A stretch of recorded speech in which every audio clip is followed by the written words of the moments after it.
more assets pop up in environments every single year and a more diverse mix of those assets. And you also are seeing exponential growth in the number of known CVEs discovered every year. And you can't, in addition to that, ignore the old ones that are 2, 3, 4, 5, 10 years old. They pile up on top of each other, growing every year. And then there's just the sheer volume of data generated by vulnerability scans, which can be overwhelming for security teams. So, Chris, I don't know if you want to speak on how, this is really a problem for teams dealing with this. Yeah, I've worked with organizations where they'll send me, hey, we're trying to figure out how we get to as close as possible to compliance as quickly as possible. So the security team generates a vulnerability report with hundreds of thousands of rows of findings. And then they pass that over to the IT team and they're like, go fix all of this. The IT team really just needs to go and apply a handful of updates to resolve most of that.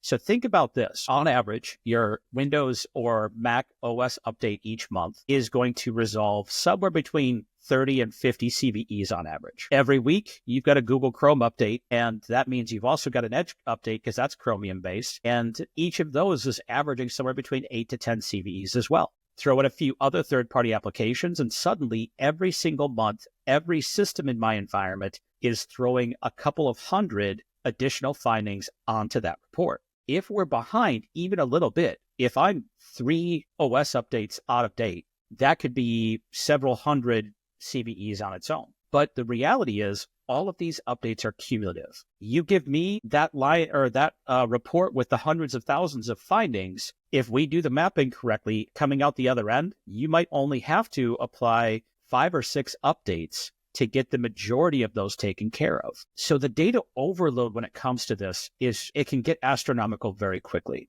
We didn't even go into the Linux side of the house. This year, they've changed over to really getting better at getting visibility into kernel vulnerabilities. In January alone, they had a couple hundred new CVEs reported for the Linux kernel because they're now reporting everything because the Linux kernel became its own CNA. So now that they're their own reporting platform for their vulnerabilities, they're giving you better visibility into it. But that means yet another huge load of new CVEs that we have to worry about. How do we get from data overload into the finite number of actions we can take quickly to reduce that noise? That's one of the challenges.